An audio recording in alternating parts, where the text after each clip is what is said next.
los argumentos que yo les estoy dando. Por eso es muy importante, la evangelización depende no de lo que hace el protestante, no hace, sino de mí. Que yo tenga las respuestas, las razones para hablar. Y estoy hablando de los evangélicos, pero lo hago así para que contraste la luz con las tinieblas y para que resalte más la enseñanza que les quiero dar.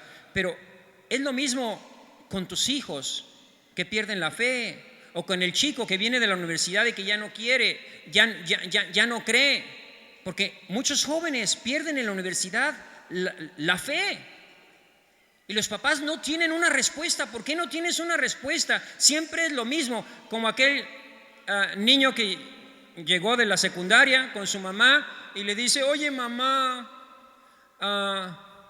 me enseñaron en la escuela que venimos del chango, ¿es verdad? Y le dice su mamá: ay hijito, mira, yo no sé, de mi familia nadie viene del chango, pregúntale a tu papá, a lo mejor de la de él.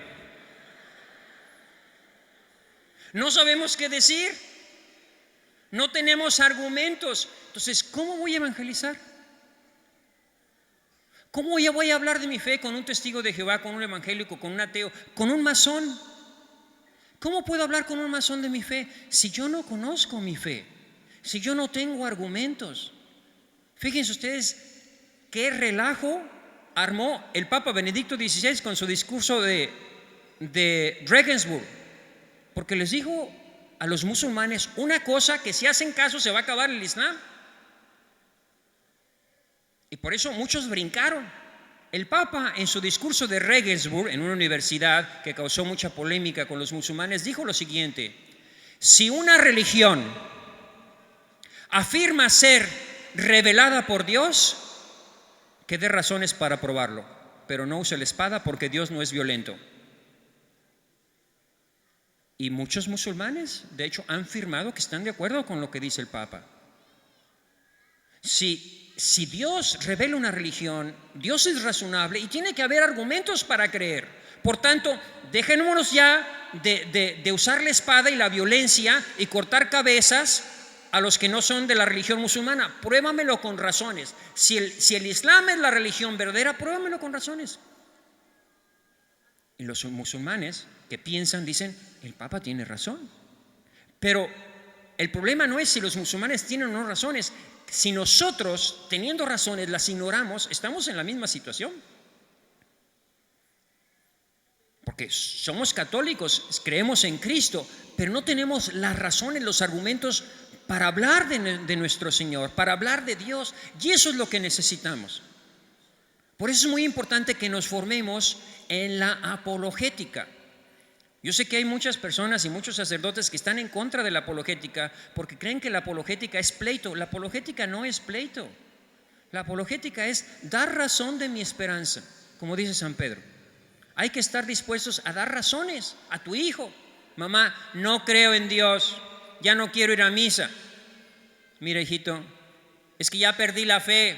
Tú no has perdido la fe, lo que has perdido es la vergüenza. Te me vas a la iglesia a confesar y vas a ver cómo te vuelve la fe otra vez. ¿Qué fe has perdido? Has perdido la vergüenza. Tener argumentos, tener razones para mis hijos, para por lo menos a mis hijos poderles pasar la fe, darles argumentos. Entonces, ven cómo es importante todo esto, conocer la palabra de Dios. Entonces, primera cita, dijimos la de Génesis 3:15, donde Dios nos dice: o nos agarramos de la mujer, o corres el peligro de que el demonio te lleve. Algunas personas no entienden esto, los evangélicos no lo entienden porque creen que es poner a María por encima de Cristo. Y yo les digo: ¿ustedes saben que el demonio le tiene más miedo a María que a Jesús? No porque María sea más poderosa, pero le tiene más miedo a María que a Jesús. ¿Por qué? Porque el demonio es muy soberbio y por eso se enfrenta a Dios, porque él quiere ser como Dios y por eso se enfrenta a Dios. Pero la Virgen María le tiene mucha rabia, le tiene mucho miedo porque le humilla más que una criatura tan pequeña le pise el rabo. Eso le pone al demonio, le da terror la Virgen María, que una criatura tan pequeña le pase el rabo, no porque María sea poderosa, sino porque él es muy soberbio. Indudablemente que también es poderosa por el poder que Dios le ha dado. Pero es la soberbia el que hace al demonio débil ante la humildad de María. Le irrita muchísimo que una criatura tan pequeña le aplaste la cabeza y por eso siempre huye de María. Por eso hay que entender el porqué de las razones, por qué Cristo nos da a María, para que se muestre el poder de Dios. No es que creamos nosotros que María sea más poderosa que Jesucristo, no es así, sino simplemente que la manera de pensar de Dios es diferente de la nuestra. Dios resiste a los soberbios y a los humildes da su gracia. Lo mismo se ve en la profecía de Isaías. Hay que entender un poco lo que está sucediendo en ese momento. Para entender la Biblia hay que entender. En tiempos del rey Ahaz, Israel había prosperado mucho y la prosperidad siempre los llevaba a alejarse de Dios, como sucede muchas veces cuando tenemos mucho dinero se nos olvida Dios. Entonces Israel se había alejado de Dios y Dios, para volverlos a la fe, les manda al rey ¿cómo se llamaba este señor? Tegalsfalzar III.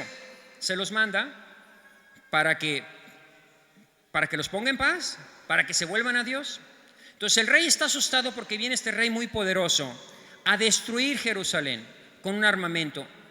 Entonces el profeta le dice: pídele a Dios una señal.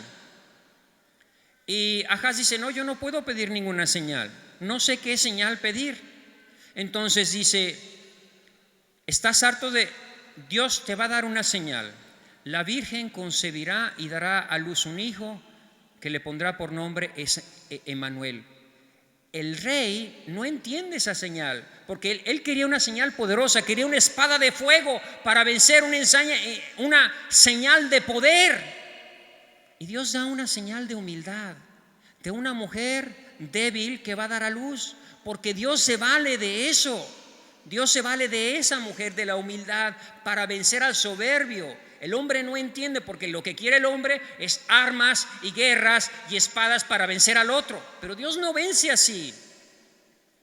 Dios vence en la cruz.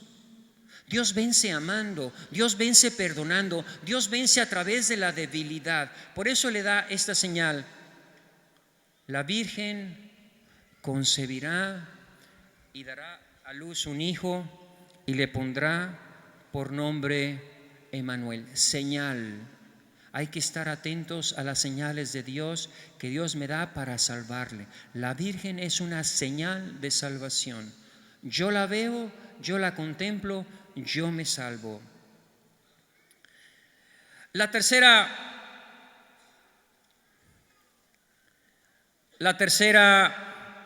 cita es del Apocalipsis. Estamos haciendo un repaso de esa mujer a lo largo de toda la Biblia. La tercera cita está en Apocalipsis 12. No se les puede olvidar esa cita, porque ¿cuándo se aparece la Virgen de Guadalupe? Más bien, ¿cuándo es su fecha? 12 de diciembre. En el último mes, el día 12. Lo que vamos a leer de la Virgen de Guadalupe es que es la única Virgen que está descrita en la Biblia, pintada por Dios. Es el último libro, capítulo 12. Último mes, día 12, último libro, capítulo 12 del Apocalipsis. ¿Qué dice ahí? Voy a leer un poquito antes para que vean qué hermoso es esa lectura del Apocalipsis, que a nosotros nos da miedo porque no lo entendemos, pero es el libro de la esperanza. Fíjense cómo dice: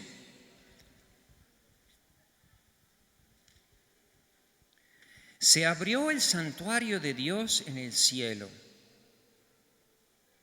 y apareció el arca de su alianza en el santuario, y se produjeron relámpagos, fragor y truenos y temblor de tierra y fuerte granizada. Entonces una gran señal apareció en el cielo: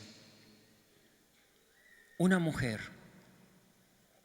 vestida de sol, con la luna bajo sus pies y una corona de 2 estrellas, que está encinta y grita con los dolores del parto y con el tormento de dar a luz. Y apareció otro signo en el cielo: un gran dragón rojo con 7 cabezas y 10 cuernos, y sobre su cabeza 7 diademas. Esto es como las luchas de mi pueblo. En esta esquina, el dragón de 7 cabezas. En esta otra, la humilde doncella de Nazaret. Y uno dice, no puede ser. Nos jalamos los cabellos. Dice, ¿cómo puede ser? ¿Cómo va a poder esa mujer contra ese dragón de 7 cabezas? Y lo va a vencer. Y lo va a derrotar por el poder de Dios. ¿Quién dice amén? Esa mujer, que es la Virgen María.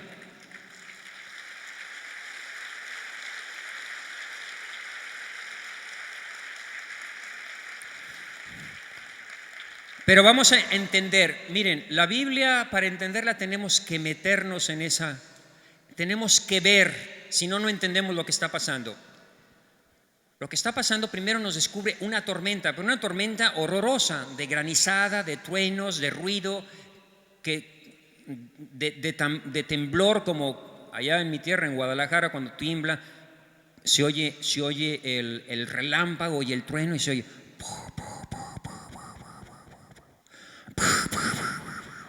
Y se oye el eco del temblor y está cayendo el granizo y está cayendo la tormenta y todo está oscuro y todos estamos en la tiniebla y de repente el cielo se abre así. Y aparece la nube, aparece la doncella y hay una nube. ¿Ven que alrededor de la Virgen hay una nube? ¿Alrededor las han visto? En el cielo. ¿Por qué aparecen las nubes? Porque está en el cielo. Se están abriendo las nubes. Las nubes no se ven negras, se ven blancas, pero estaban negras.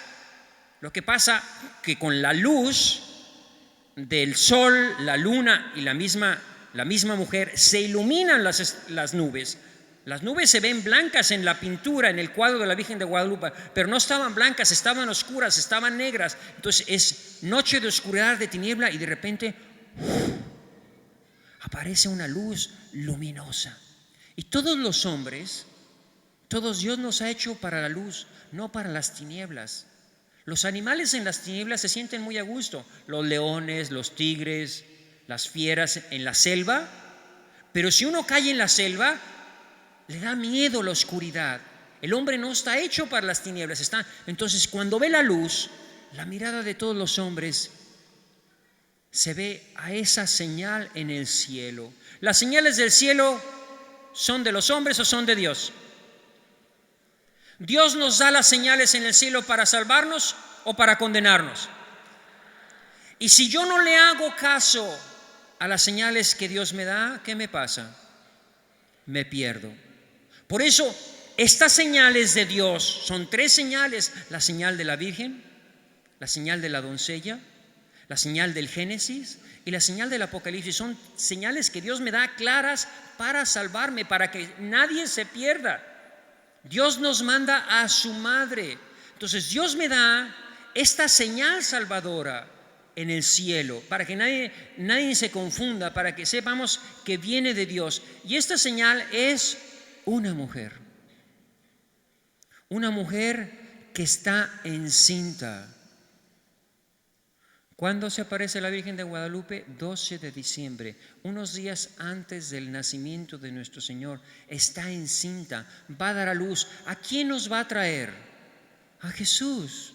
María nos trae a Jesús, pero este es un camino, nos dice el Santo Padre. Cristo, para venir al mundo, no necesitaba de una mujer.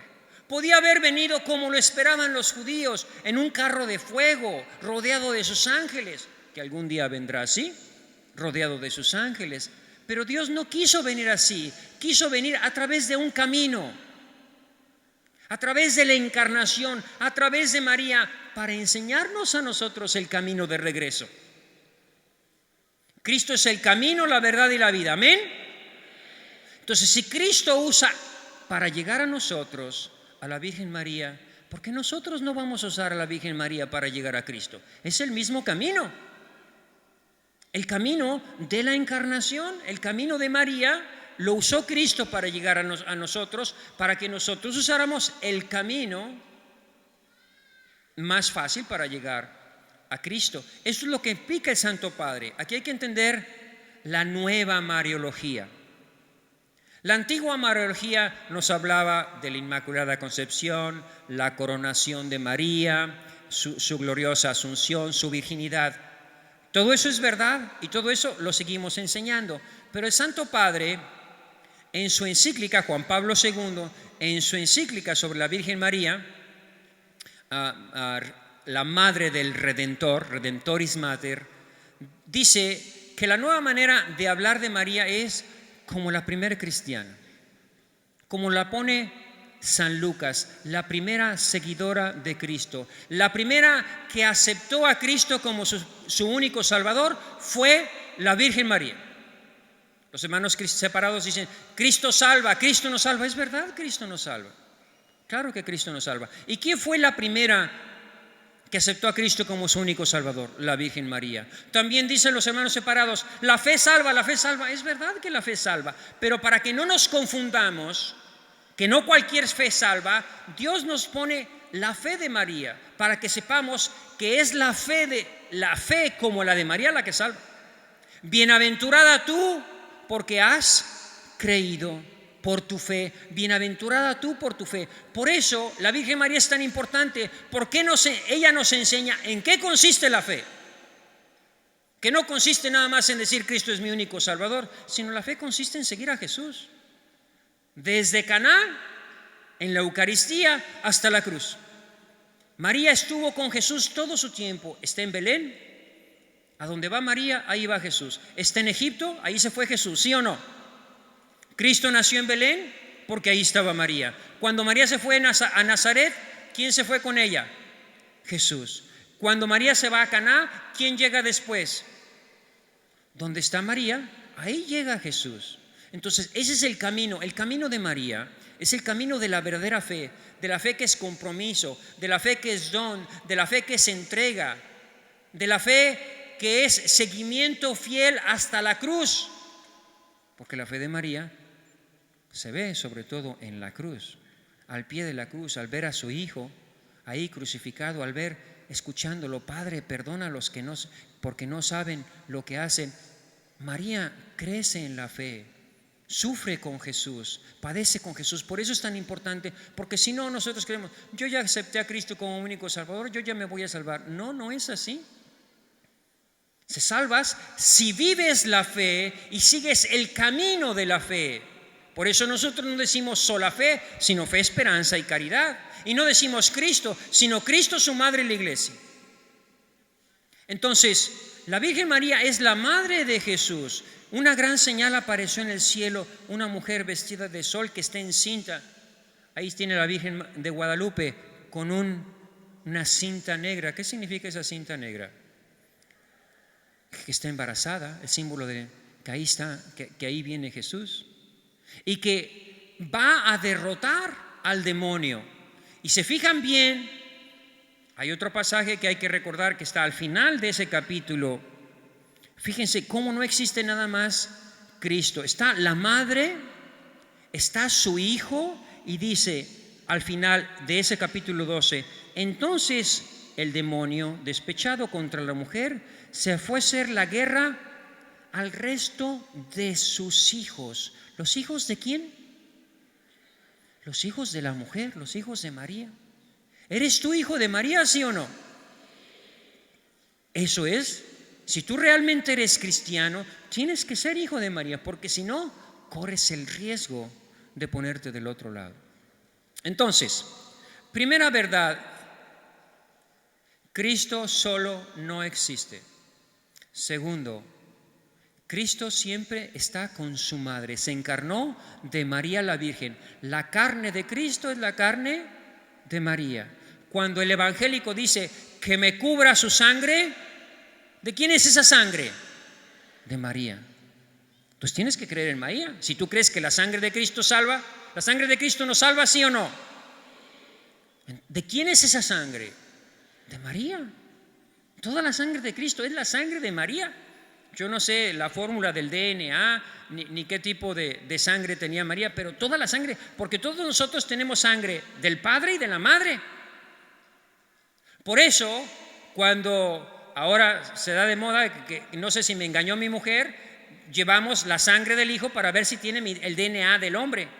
Pues el DNA de Cristo solo es de María, no tiene de José nada.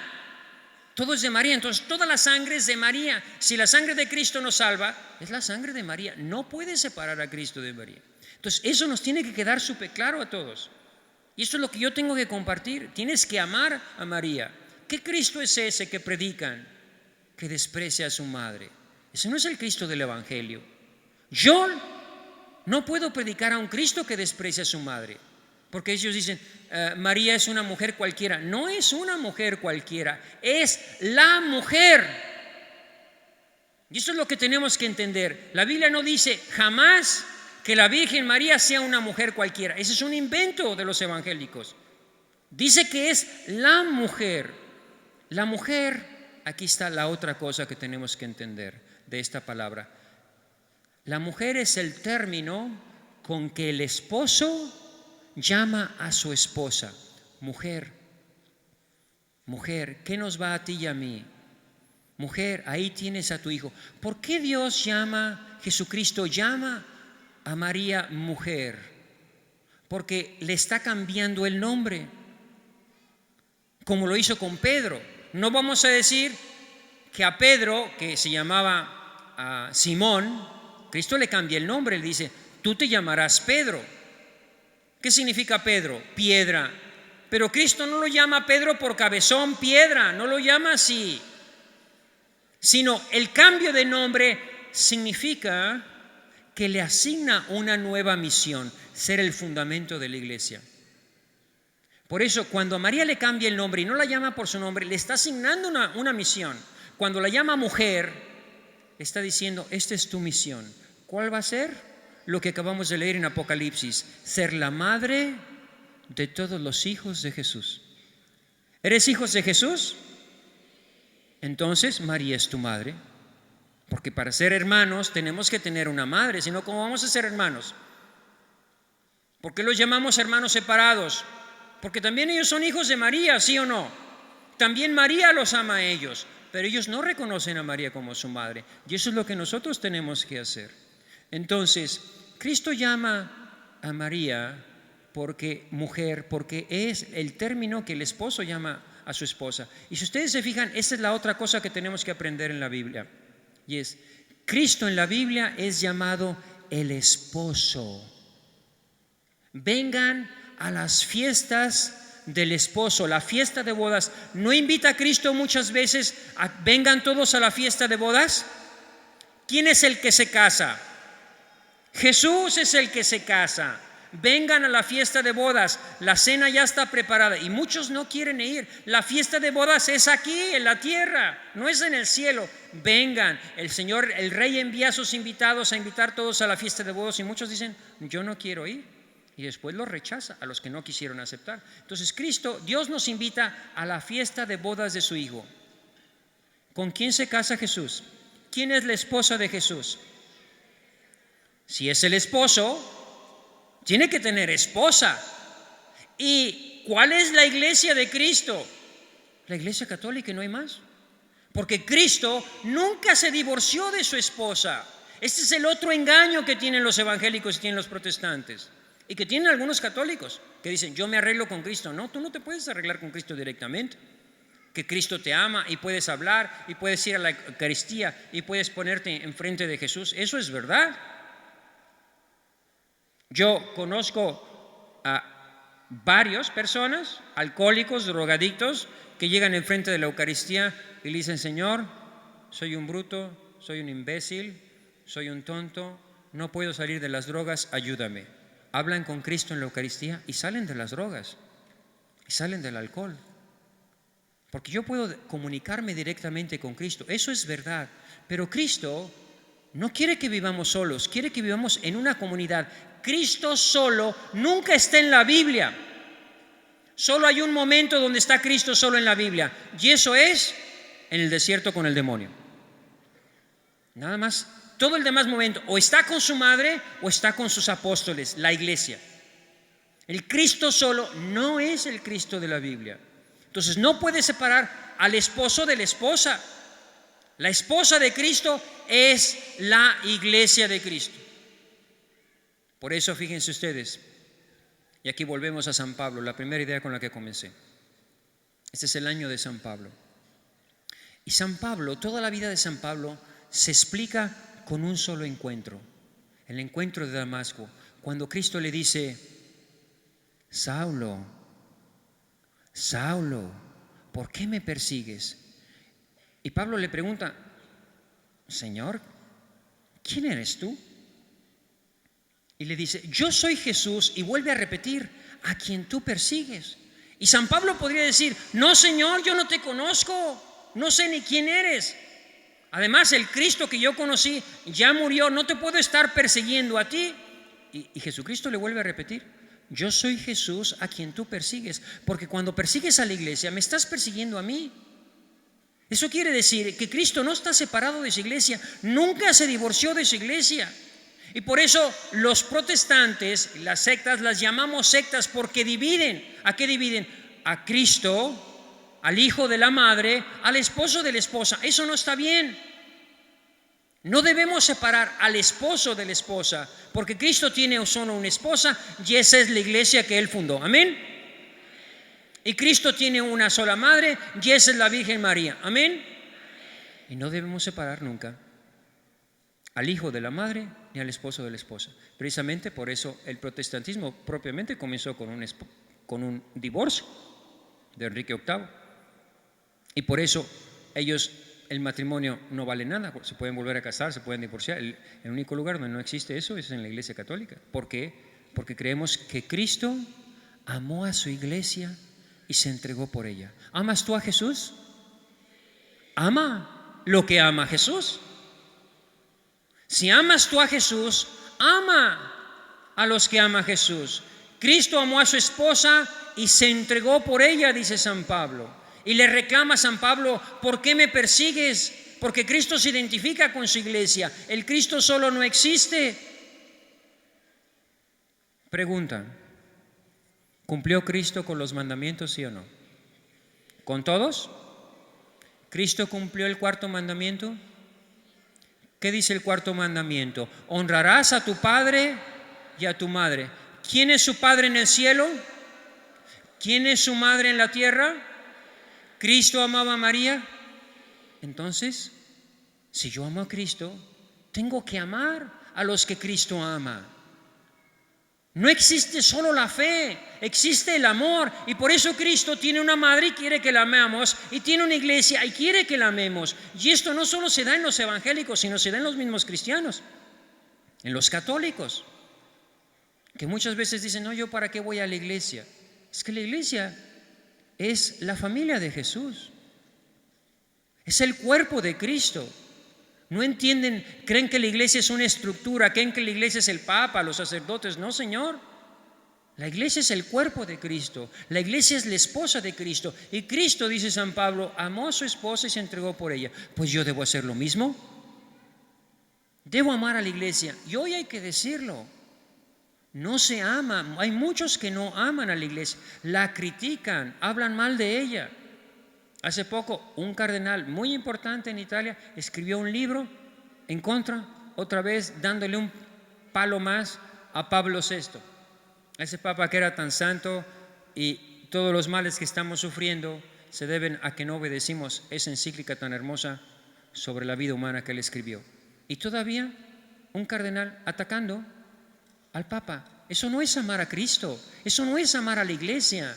Tenemos que amar a la iglesia. Así nos ha enseñado nuestro Padre. El Padre Maciel nos enseñó a amar a la iglesia, a dar nuestra vida por la iglesia, a dar testimonio de la iglesia, a caminar con la iglesia, a amar al Santo Padre, a amar al Papa Juan Pablo II. ¿Amamos al Papa Juan Pablo II? Vamos a darle un aplauso al Papa Juan Pablo II.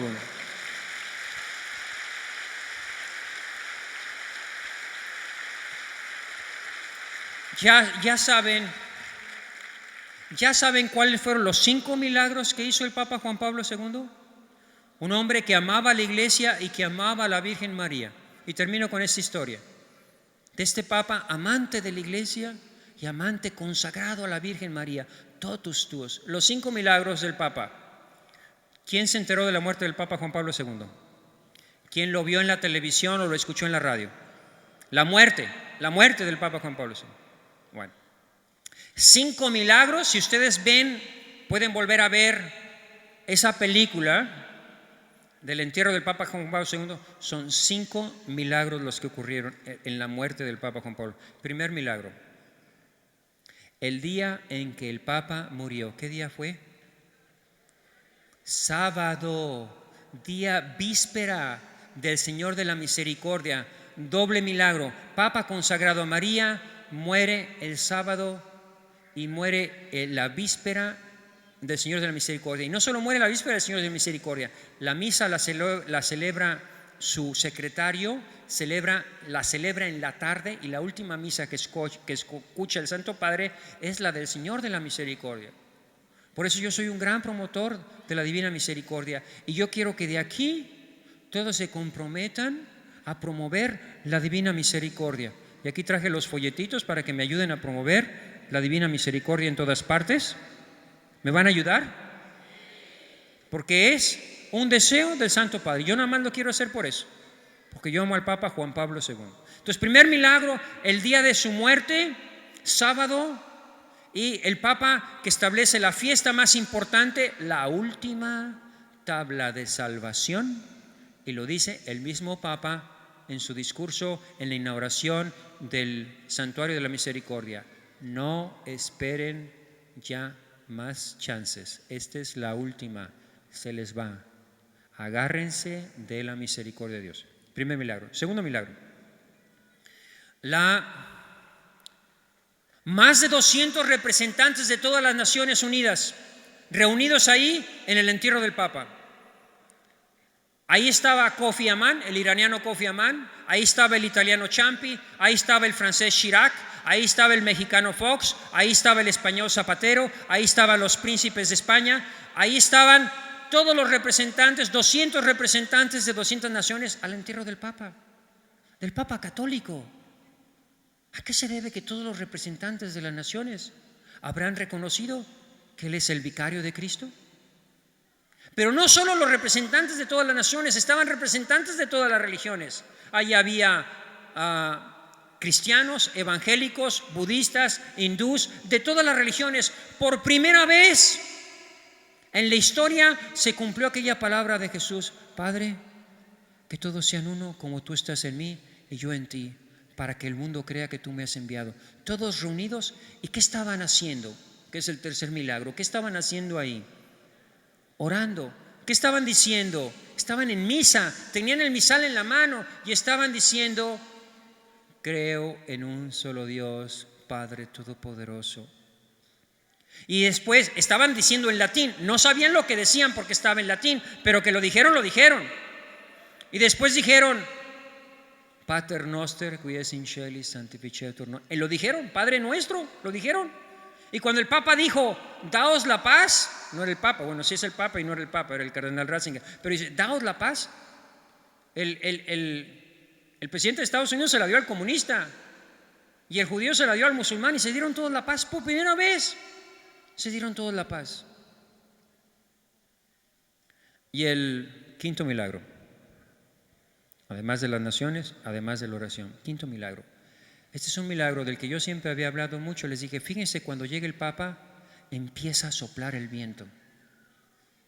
Y cuando me fui a Cuba les dije: les voy a probar que cuando llegue el Papa empieza siempre a soplar el viento. Me acuerdo muy bien, estando antes de llegar a Santiago, no sé cómo se llama la ciudad, estaba en un pueblo, el pueblo que visitó antes de Santiago, y yo les dije: me voy a llevar mi cámara para probarles que cuando llegue el Papa. Y estaban unas banderas colgando, unas como tiras de colores así. Y yo agarro mi cámara, 6 de la mañana, y empiezo a filmar las tiras de colores. Están en la misa y está soplando tan fuerte el viento que las banderas están todas horizontales. Eran unos listones larguísimos, como de 20 metros, los listones todos así. Voy a Santiago, estoy con mi cámara en la misa, que no debería estar, pero bueno, estoy con mi cámara en la misa, y el Papa dice: envía, Señor, tu espíritu sobre estas ofrendas. Y en ese momento nada más dice eso y empieza a soplar el viento, y yo lo filmo. Al domingo siguiente, el siguiente domingo, eso fue sábado, el domingo estoy en Cuba y el viento está soplando tan fuerte que el Papa lo dice: Está sopliendo, se lleva casi el mantel, el altar, y dice el Papa: Spiritus subivult spirat. El Espíritu sopla donde quiere. Este no es un espíritu, no es un viento normal, es el viento del Espíritu Santo que va a traer la renovación a Cuba. Bueno, yo estoy en el entierro del Papa, estoy con la idea del viento, y de repente ponen el féretro encima, y encima del féretro de madera ponen un evangelio así de grande, rojo, encima del féretro, que está inclinado porque está la rampa inclinada. Yo estoy viendo y yo estoy con la cámara. Y de repente, y se abre el libro, el evangelio, y el viento empieza a pasar todas las hojas del evangelio. Todas las hojas del evangelio se pasan, y al final de la misa se cierra el evangelio. Y yo me estaba dando cuenta y dice: ¿de dónde viene el viento? Porque estamos en la plaza de San Pedro, ciertamente está al aire libre, pero hay unos edificios muy grandes, no puede estar soplando el viento tan fuerte. Está soplando el viento tan fuerte, los cardenales están vestidos de rojo y el viento les arrebata las túnicas, las casullas casi se las lleva, y todavía se ve un cardenal que va corriendo detrás de su sombrerito, que se lo lleva el viento, porque se lo lleva el viento. Y de repente yo me fijo, al fondo está un tapiz de Cristo resucitado, y de repente veo que el viento levanta el tapiz. El viento estaba saliendo desde dentro del Vaticano. Era el viento del Espíritu Santo que viene a traer esa nueva renovación a la iglesia. Es el viento que Dios nos viene a traer. Este es el Papa, esta es la iglesia que Cristo quiere para todos nosotros. Este es el tiempo del Espíritu, este es el tiempo de la evangelización, este es el tiempo de que todos nos comprometamos para ayudar a Cristo y para amar a la Virgen María y a la iglesia. Amén. Nos ponemos de pie a cantar.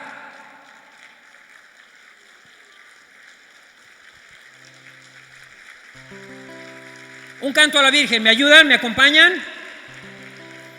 Vamos a cantar un canto a la Virgen. Bueno. La Virgen María. La Virgen María es nuestra protectora, nuestra defensora. No hay nada que temer. Somos cristianos y somos hermanos. Guerra, gloria, gloria a Dios y fe. Muy desabridos, muy desabridos. Otra vez, todos juntos. La Virgen María es nuestra protectora, nuestra defensora. No hay nada que temer. Somos cristianos y somos hermanos. Guerra, guerra contra Lucifer. Que Dios los bendiga. Muchas gracias. Gracias. Un aplauso al coro que nos acompaña.